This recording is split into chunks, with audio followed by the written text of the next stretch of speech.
Hello students, मैं विनय Pratap Singh online platform पे एक बार और आपके साथ हूँ। उम्मीद है आप अच्छे होंगे। और आज हम लोग इस लेक्चर में जो कि क्लास 11th का है हमारा काइनेमेटिक्स का पार्ट 12, ठीक है। काइनेमेटिक्स का पार्ट 12 उसमें एंगुलर प्रोजेक्शन पढ़ेंगे। पार्ट 11 में हमने प्रोजेक्शन ही पढ़ा था, बट हॉरिजेंटल प्रोजेक्शन पढ़ा था, जो कि हम किसी टावर से किसी चीज को फेंक रहे थे तो रेंज, टाइम ऑफ फ्लाइट ये सब निकाल रहे थे। आज हम लोग एंगुलर प्रोजेक्शन पढ़ेंगे। तो जिन्होंने पार्ट 11 नहीं देखा है इस कैनेमेटिक्स का, वो देख लेंगे तो हमारा हॉरिजॉन्टल प्रोजेक्शन क्लियर हो जाएगा। और आज एंगुलर प्रोजेक्शन हमारी कोशिश रहेगी कि इस वीडियो में जो भी कंटेंट है प्रोजेक्शन से रिलेटेड हम उसको कवर कर लें। तो आप जरा सा भी बोर मत होइएगा। क्यों? क्योंकि बोर होना कोई ऑप्शन नहीं है। आपको ये सारी चीजें सीखनी ही पड़ेंगी। तो आराम से आप ध्यान से देखिएगा वीडियो को, और उम्मीद है कि समझ में आ जाएगा। और इससे इजी अप्रोच में मुझे नहीं लगता कि जल्दी कोई देगा। मेरे पास ऑप्शन होता है कि मैं पहले इस पे लिख के उसको रीड आउट कर दूं, बट मैं इस पे लाइव करता हूं ताकि आपको ये पता चले कि हम कौन सा स्टेप कैसे मूव करा रहे हैं। इसलिए तो बस हम आते हैं आज के टॉपिक पे, एंगुलर प्रोजेक्शन। हमने प्रोजेक्शन बोला था यानी कि किसी चीज को फेंकना। प्लेन पढ़ रहा है, मोशन इन प्लेन है हमारा, ये मोशन इन प्लेन का ही पार्ट है, मोशन इन प्लेन, ठीक है। तो इसमें प्रोजेक्ट, लास्ट क्लास में हमने क्या पढ़ा था कि हम किसी टावर से किसी बॉल को फेंक रहे हैं, ऐसा हमने पढ़ा था। जिसमें हाइट हमें पता होती थी, हम रेंज निकाल रहे थे, टाइम ऑफ फ्लाइट निकाल रहे थे, वगैरह वगैरह। आज भी वही सारी चीज करेंगे, बट हमारा एंगुलर प्रोजेक्शन होगा। जैसे एंगुलर प्रोजेक्शन को हम और बोलते हैं जीजी प्रोजेक्शन। जीजी प्रोजेक्शन बोले तो ग्राउंड टू ग्राउंड, मतलब कि मैंने ग्राउंड से किसी चीज को फेंका और वो सीधे ग्राउंड पे ही आ गया। तो ये हमारा क्या है? ये हमारा जीजी प्रोजेक्शन है। किसी चीज को हम फेंक रहे हैं तो वो सीधे फिर ग्राउंड पे ही आ जा रहा है। तो इस चीज को हमें देखना है। और यहाँ पे देखेंगे कि आप इंक्लाइन प्लेन भी आएगा। तो आते हैं टॉपिक पे अपने, जीजी प्रोजेक्शन। तो सबसे पहले हमें क्या कैलकुलेट करना है? ट्राजेक्ट्री या पाथ जिसे बोलते हैं। उसके बाद हमें कैलकुलेट करना है मैक्सिमम हाइट। मैक्सिमम हाइट कितना अटेंड करेगा वो। उसके बाद हम कैलकुलेट करेंगे time of flight, time of flight. और उसी में हम कैलकुलेट करेंगे time to reach maximum height, time to reach maximum height. उसके बाद रेंज, हमारा पांचवा जो होगा वो रेंज होगा। ये सारी चीजें हम कैलकुलेट करेंगे आज। बस चीजों को ध्यान से देखना है, ज्यादा बोर नहीं होना है। और इसमें कोई ऐसी टॉपिक नहीं है जिसे फन के साथ लिया जाए। तो अगर कहीं बनता है प्रेजेंस ऑफ माइंड से तो उसको देखा जाएगा। अब यहाँ पे है एक बॉल है, जो मैं सीधे सीधे आता हूं, एक बॉल है, ठीक। बॉल है या कुछ भी, इसको मैं ऐसे प्रोजेक्ट करता हूं यू वेलोसिटी से। क्या? यू वेलोसिटी से। ये बॉल को मैंने प्रोजेक्ट किया यू वेलोसिटी से, ठीक है। हमारा जो भी कंसेप्ट लगेगा पढ़ा हुआ लगेगा। तो ये चलेगा चलेगा ऐसे, फिर कुछ देर बाद आके हमारा नीचे गिर जाएगा। तो मैं इसको ऐसे लेता हूं, ठीक है। एक बॉल है जिसको मैं यू वेलोसिटी से, ओरिजिन से प्रोजेक्ट करता हूं। तो अब आप बता दें कि इस हॉरिजॉन्टल लाइन से ये थीटा एंगल पे है, इस हॉरिजॉन्टल लाइन से ये थीटा एंगल पे है, ठीक। तो इसका कंपोनेंट इधर कितना होगा? u cos theta. मतलब कि अलोंग एक्स एक्सिस इसकी जो वेलोसिटी होगी वो कितनी होगी? ux कितनी होगी? u cos थीटा। ये हमारा एक्स एक्सिस है, ये हमारा y axis. Along y axis इसकी वेलोसिटी कितनी होगी? यहां लिख लो, u y equal to u sine theta, ठीक है। ये बना हमारा, ठीक। फिगर देख लो।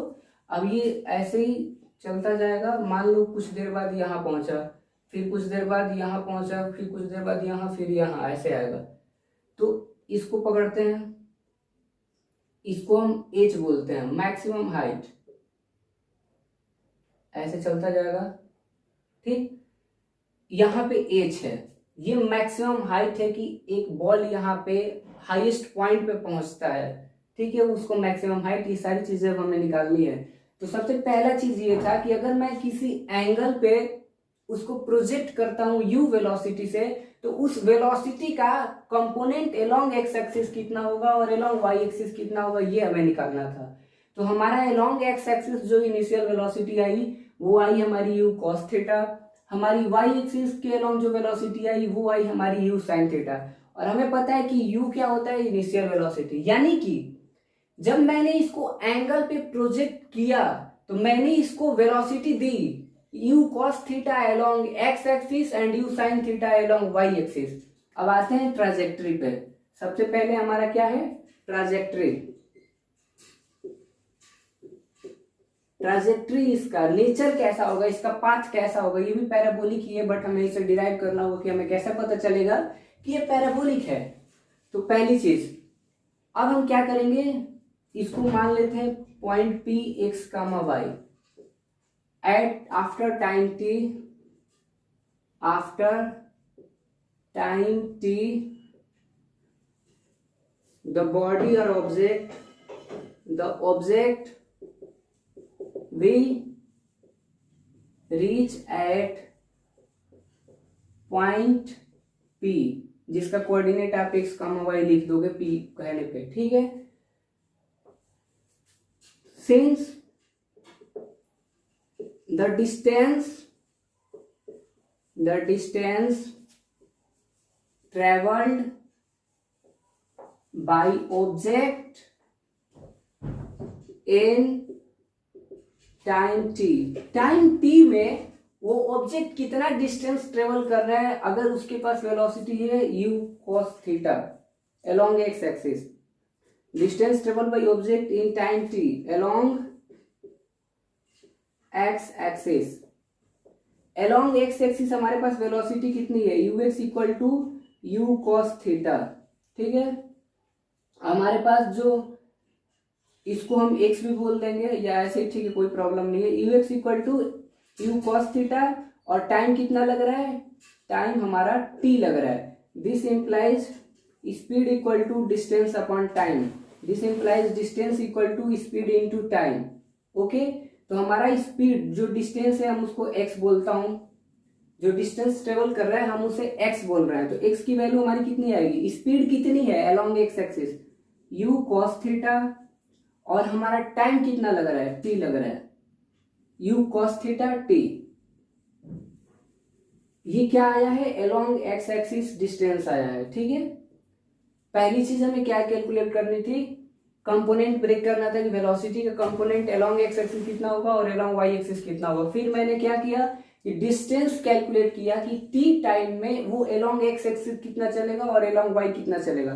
तो हमने देखा कि along x axis u cos theta t चल रहा है, तो यहां से अगर t की वैल्यू निकालनी होगी तो that is x upon u cos theta, ठीक है। अब आते हैं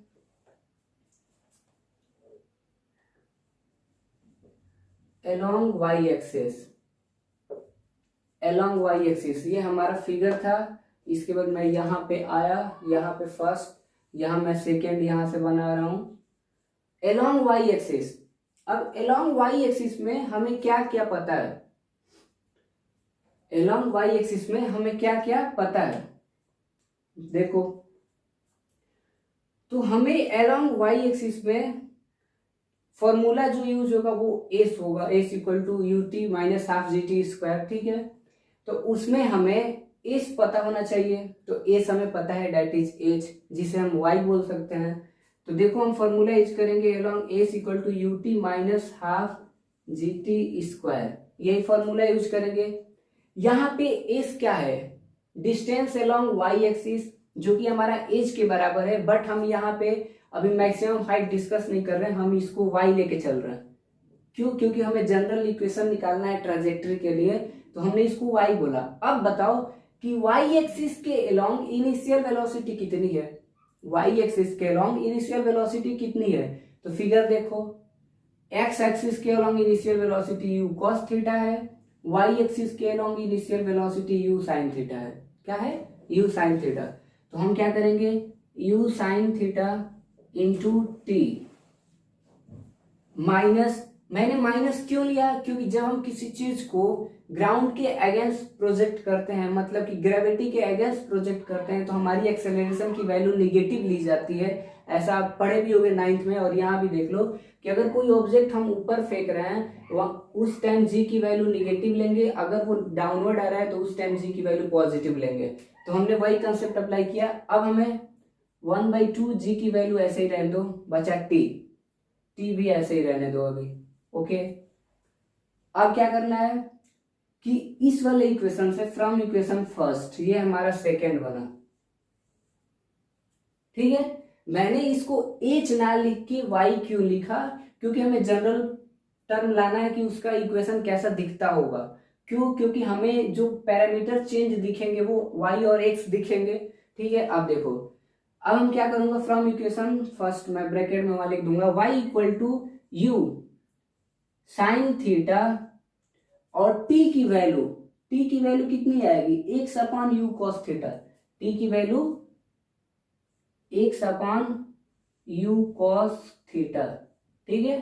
टी की वैल्यू कितनी आएगी यहां से, x upon u cos theta. ध्यान से देखिए इस चीज को कि t equal to x upon u cos theta minus 1/2, जी को जे ही रहने दीजिए, ठीक है। टी की वैल्यू कितनी आई थी, x upon u cos theta, T का स्क्वायर है तो यहाँ स्क्वायर कर दीजिए। हमारा इक्वेशन रिक्वायर्ड आ गया, हमें जो चाहिए हमें वो मिल चुका है, ठीक है।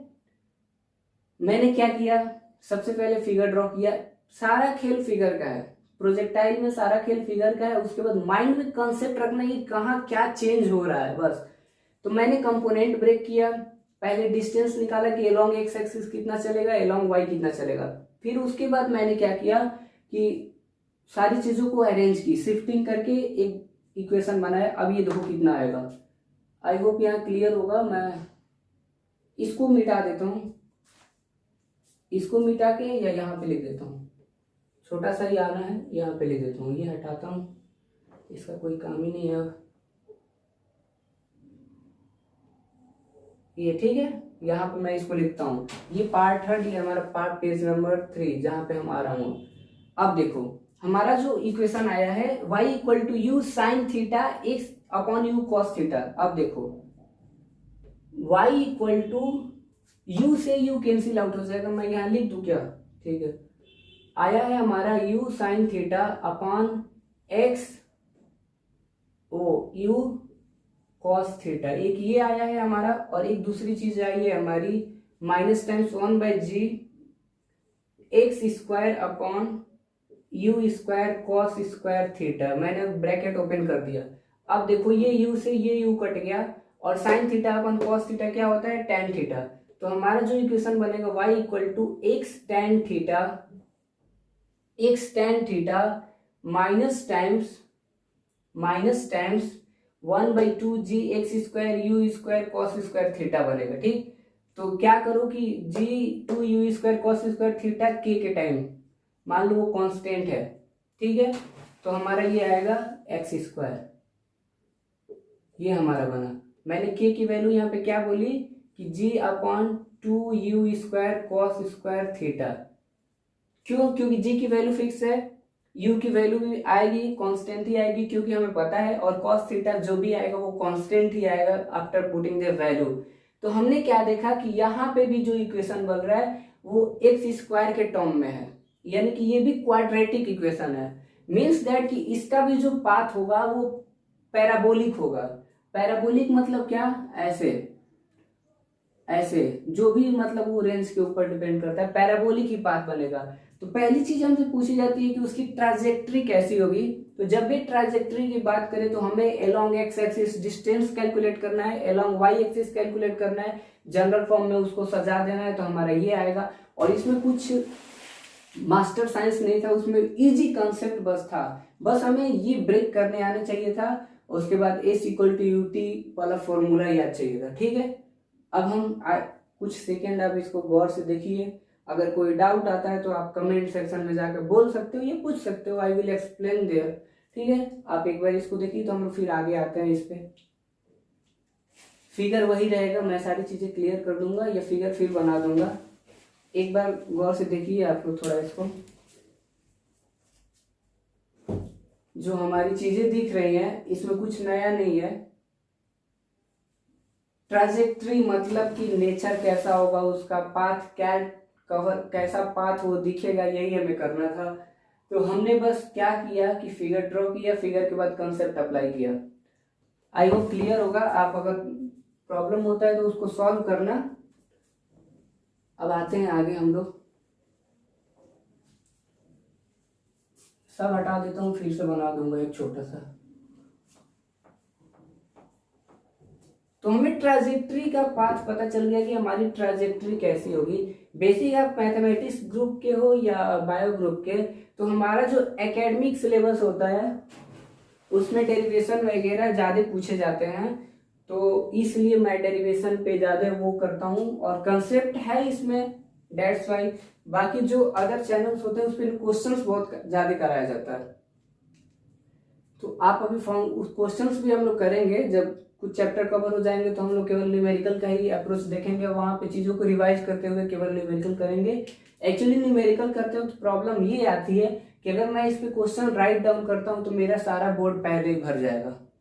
तो मैं कोशिश करूंगा कि उसको प्रोजेक्टर के थ्रू पहले क्वेश्चन रखूं यहाँ पे, ताकि मुझे लिखना ना पड़े और तब हम अच्छे से करें। तो उसके लिए थोड़ा टाइम चाहिए, थोड़ा पेशेंस चाहिए, but it will be happen, जल्दी होगा। अभी आते हैं, हमने क्या बोला देखो, यहाँ छोटू सा फिगर ड्रॉ कर लेते हैं। ये था u, ठीक है, इधर आया था u cos थीटा और इधर आया था u sin थीटा। सारी चीजें आप पहले से पढ़े हो, ठीक है। ये ऐसे गिरा मान लो, तो यहाँ तक पहुंचा, फिर यहाँ पहुंचा, तो मैंने इसको h बोला था। क्या बोला था? h। तो अब हमें कैलकुलेट करना है h, फिगर वही है थीटा टर्म पे, ठीक है। अब हमें मैक्सिमम हाइट कैलकुलेट करना है। क्या? मैक्सिमम हाइट, या उससे पहले time to reach maximum height भी कैलकुलेट कर सकते हैं, ठीक है। पहले वही कैलकुलेट कर लेते हैं, ठीक है। Time to reach maximum height, ठीक है। क्या कहना चाहता हूं कि अगर मैं किसी ऑब्जेक्ट को यहां से ग्राउंड से प्रोजेक्ट करता हूं तो वो जब मैक्सिमम हाइट पे पहुंचेगा तो वो कितनी देर में वहां पहुंच जाएगा, ये हमें कैलकुलेट करना है। क्या कि जब मैं ग्राउंड से किसी चीज को प्रोजेक्ट करता हूं तो वो मैक्सिमम हाइट पे जब जाएगा तो उसको जाने में कितना टाइम लगेगा, ये निकालना है। तो अब देखो, अब इसमें करना कुछ नहीं है। जब मैक्सिमम हाइट की बात आ गई, यानी कि हम अलोंग वाई एक्सिस डिस्कस करेंगे बस, ठीक है। जब मैक्सिमम हाइट की बात है यानी कि along y axis.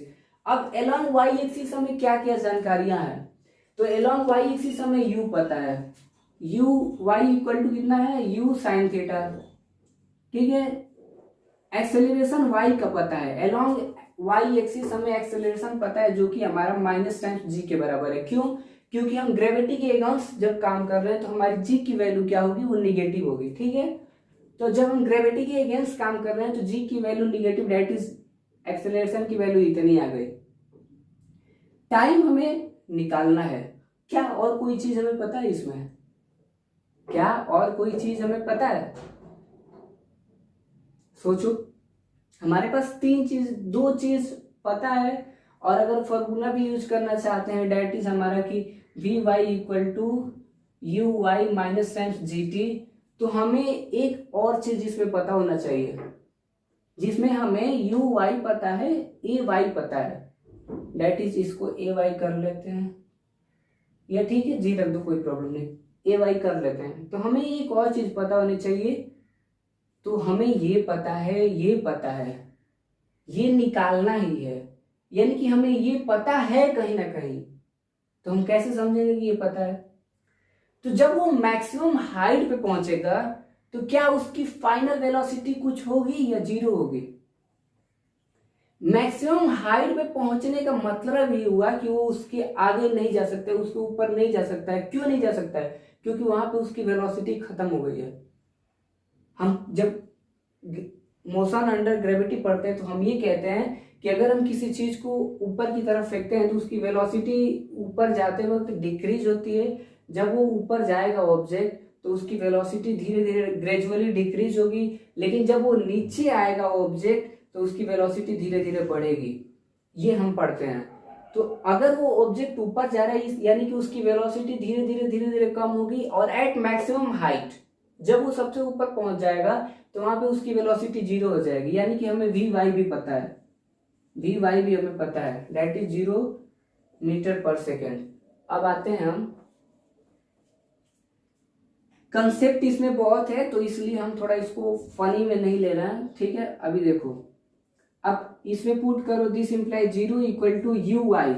You y कितना है हमारा, u sine theta minus g और इंटू टी, ये टी है। और मैं टाइम ऑफ फ्लाइट को अगर ऐसे लिखूं टी से, या टी ही रहने तो कोई प्रॉब्लम नहीं है, तो हमारा जो आएगा minus u sine theta equal to minus g t गया।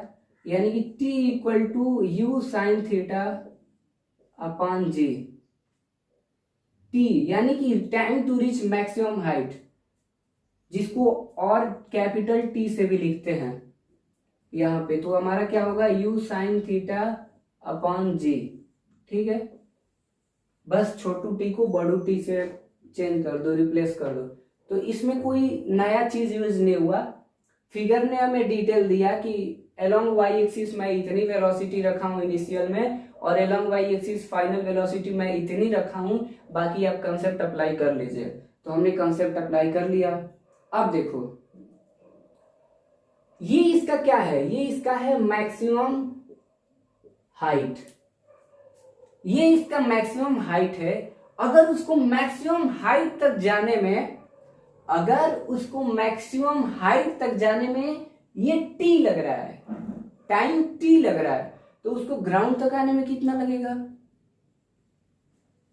अगर उसको मैक्सिमम हाइट तक जाने में टाइम टी लग रहा है, यू साइन थीटा अपॉन जी लग रहा है, तो उसको ग्राउंड तक आने में कितना लगेगा, सोचो।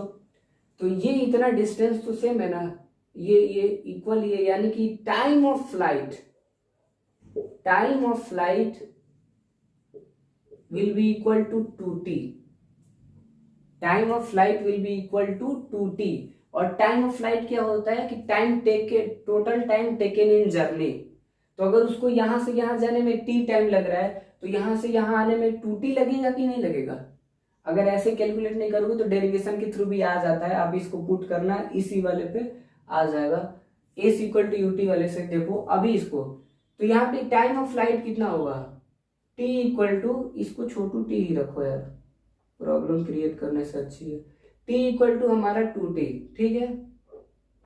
बस यहाँ पे याद रखना कि इस डेरिवेशन में मैं मैक्सिमम हाइट के टाइम टू t लेके चला हूँ, छोटा t, ठीक है। आप जो लेना उसके अकॉर्डिंग आ जाएगा, या इसको th रिप्रेजेंट कर दो, th रिप्रेजेंट कर दो, जो रिप्रेजेंट करना है कर लो। तो यहाँ पे देखो, तो 2 into u sine theta upon g, तो हमारा टाइम ऑफ फ्लाइट कितना आया, 2u साइन थीटा अपॉन जी। ये हमारा टाइम ऑफ फ्लाइट आ गया कि वो इतने देर के लिए इस कर्व को, इस मतलब इस पास पे अगर चलेगा तो इतनी टाइम लगेगी उसको फ्लाइट कवर करने में पूरी, ठीक है। तो हमने क्या किया, हमने पहले मैक्सिमम हाइट तक पहुंचने वाली टाइम निकाली और उसका दुगना कर लिया, तो हमें टाइम ऑफ फ्लाइट पता चल गया।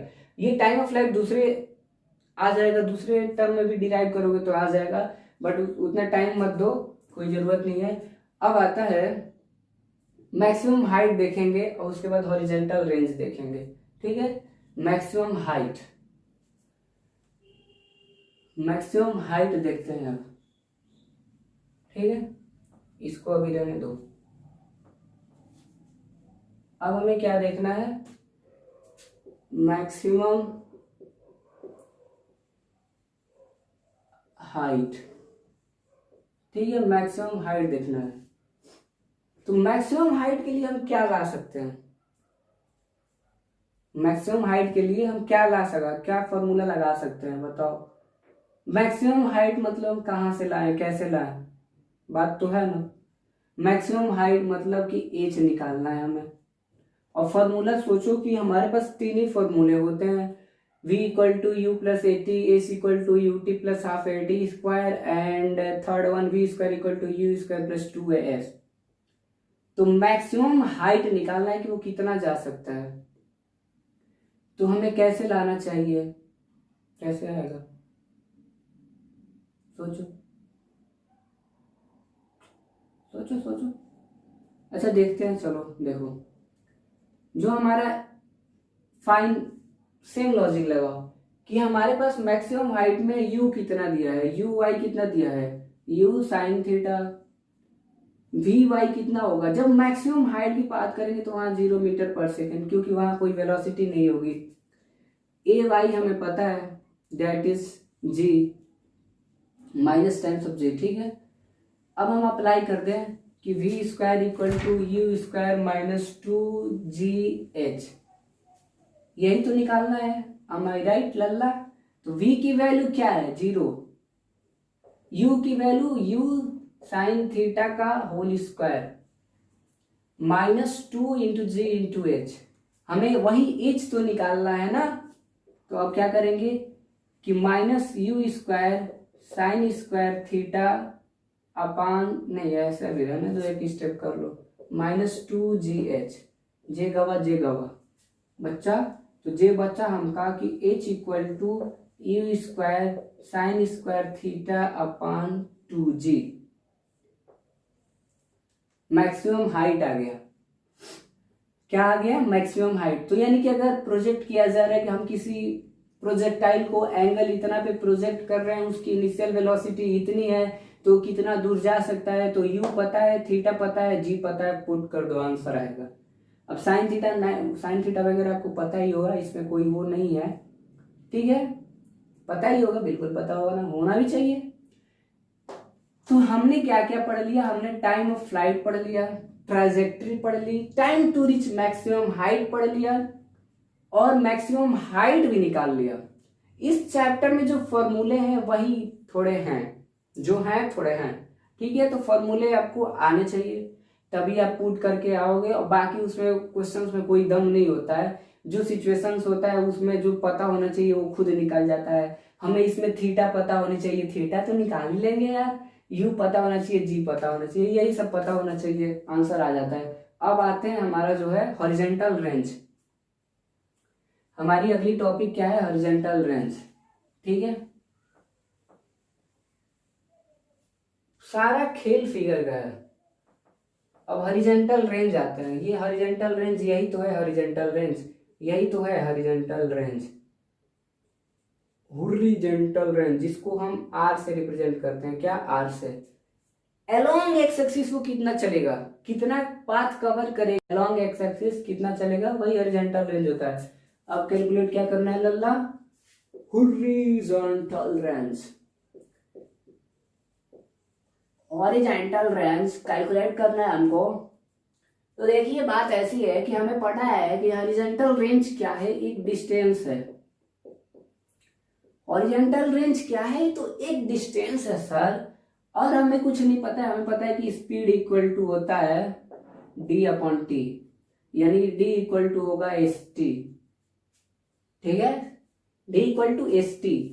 यानी कि हॉरिजॉन्टल रेंज का अगर डिस्टेंस हमें निकालना है, तो हॉरिजॉन्टल रेंज के एलोंग, हॉरिजॉन्टल एक्सिस के एलोंग हमें वेलोसिटी पता होनी चाहिए, तभी तो हम बोलेंगे कि वो स्पीड है।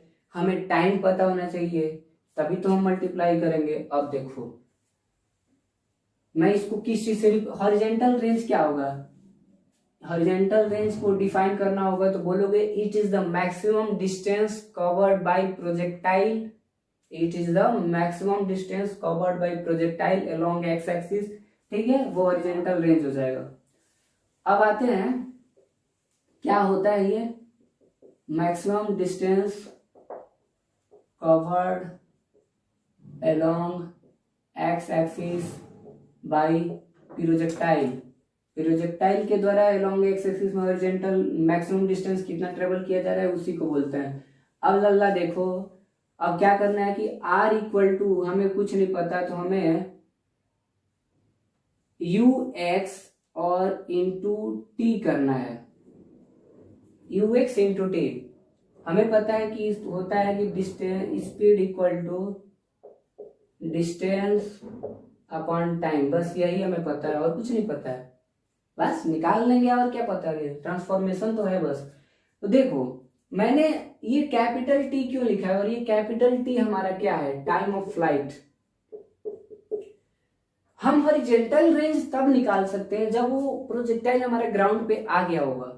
अब ग्राउंड पे आने का मतलब क्या हुआ कि उसने अपनी जर्नी कंप्लीट कर ली है, उसके पास टाइम ऑफ फ्लाइट है, इसीलिए तो हम इसको जीजी प्रोजेक्शन बोलते हैं ना, क्या बोलते हैं, जीजी प्रोजेक्शन।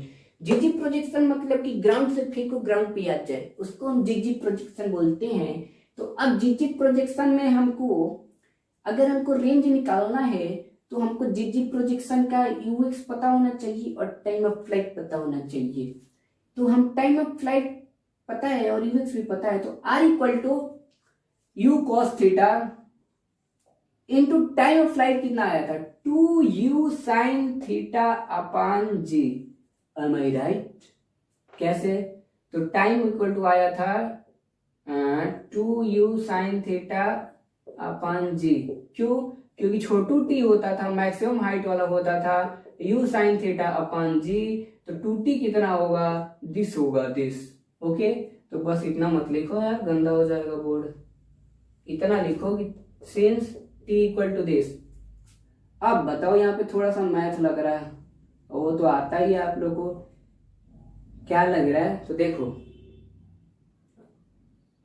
क्या लग रहा है सर, क्या इसमें मैथ लग रहा है सर, क्या बात कर रहे हैं सर।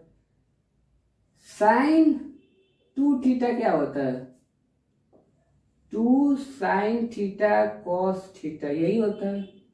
साइन 2 थीटा क्या होता है, 2 sine theta cos theta, cos theta. ये भी तो वैसा ही दिख रहा है, 2 साइन थीटा कोस थीटा, बस उसके साथ u मल्टीप्लाई हो गया है। यानी कि इसको हम क्या लिख सकते हैं, क्या कह रहा हूं मैं, देखो u cos theta into 2u sine theta, हमें पता है कि साइन 2 थीटा होता है 2 साइन थीटा कोस थीटा, इसमें u से मल्टीप्लाई कर दो, इधर u दे दो तो इधर भी u दे दो, इधर भी u दे दो, तो यही तो फॉर्मूला बनाना। ठीक, तो हमारा क्या बना, हमारा जो फॉर्मूला बनेगा, क्या फॉर्मूला बनेगा, बनाओ, साइन 2 थीटा। ठीक, अब बताओ, इसमें से यू स्क्वायर कॉमन ले लो। ठीक, अब कोई दिक्कत, इसमें u है तो मैंने यू स्क्वायर को एक साथ ले लिया, 2 स्क्वायर, और बचा 2 साइन थीटा कोस थीटा, तो यू स्क्वायर साइन 2 थीटा बन गया। ठीक है, बन गया, तो हमारा जो रेंज आया ये आया, u square sine 2 theta by g. मैंने क्या यूज किया इसमें, क्या यूज किया, मैंने u यहाँ वाला और यहाँ वाला u दोनों एक साथ ले लिया, तो ये कपल बन गए, तो यू स्क्वायर बन गया, तो यू स्क्वायर साइन 2 थीटा। उसके बाद मैंने क्या यूज किया, sine 2 theta equal to 2 sine theta cos theta, बस यही यूज किया मैंने, तो ये साइन 2 थीटा अपन जी बन गया। यानी कि हॉरिजॉन्टल रेंज हमें पता चल गया, हमें जो जो चाहिए वो मिल गया। क्या मिल गया, जो जो चाहिए, जो क्या होता है, कुछ नहीं होता है।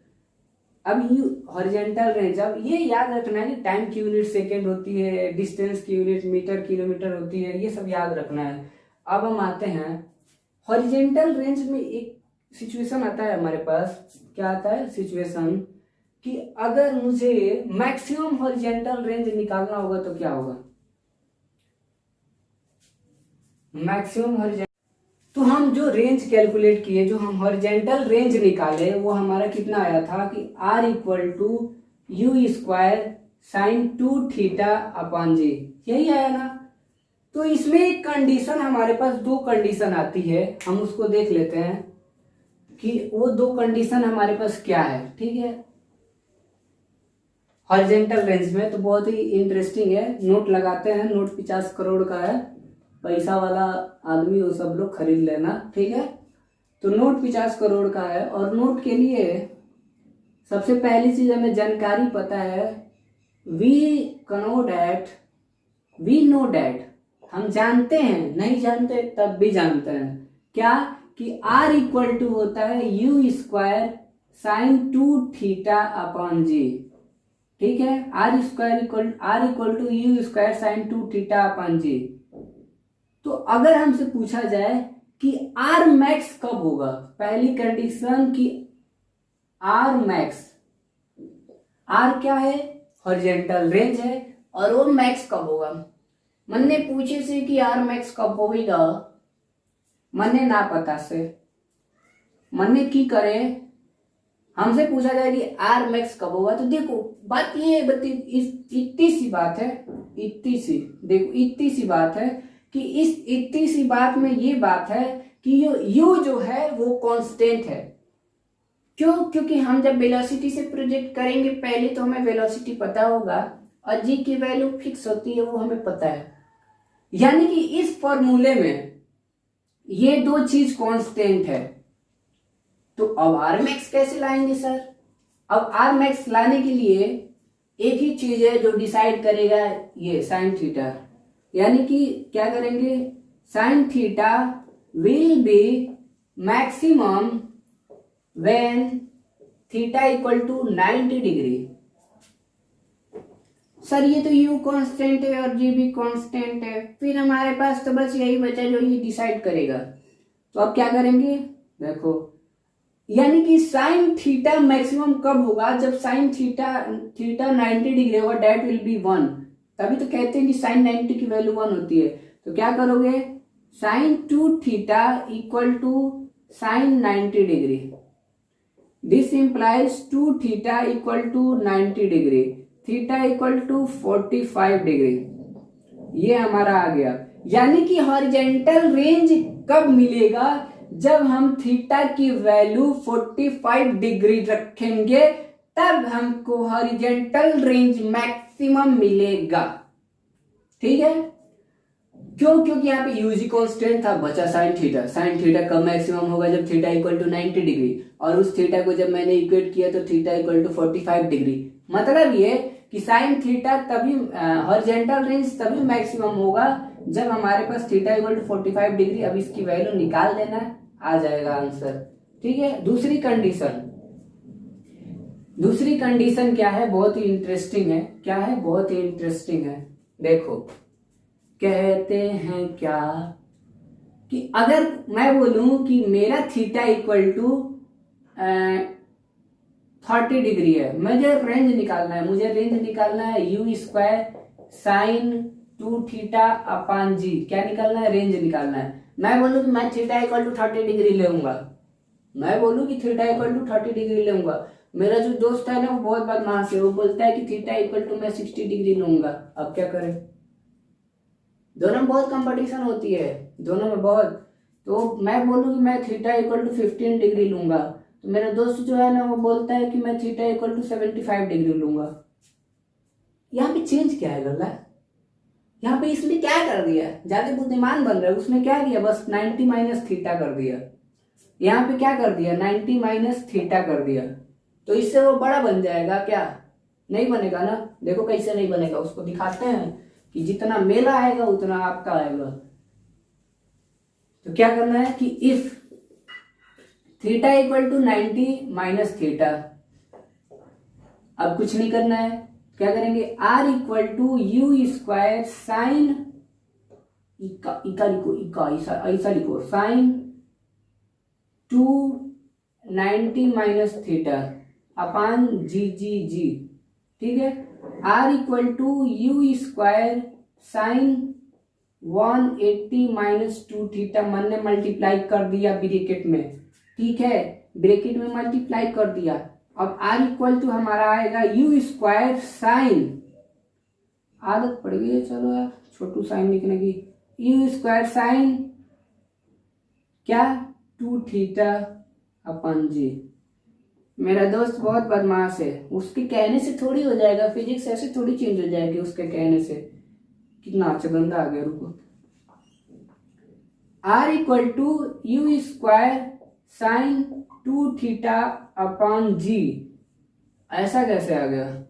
तो जो साइन 180 माइनस थीटा जो होता है, साइन 180 माइनस थीटा, वो हमारा साइन थीटा के बराबर ही होता है। आप ऐसा पढ़ के आए हो, तो वही sine 180 minus 2 theta will be equal to sine 2 theta, यही होगा।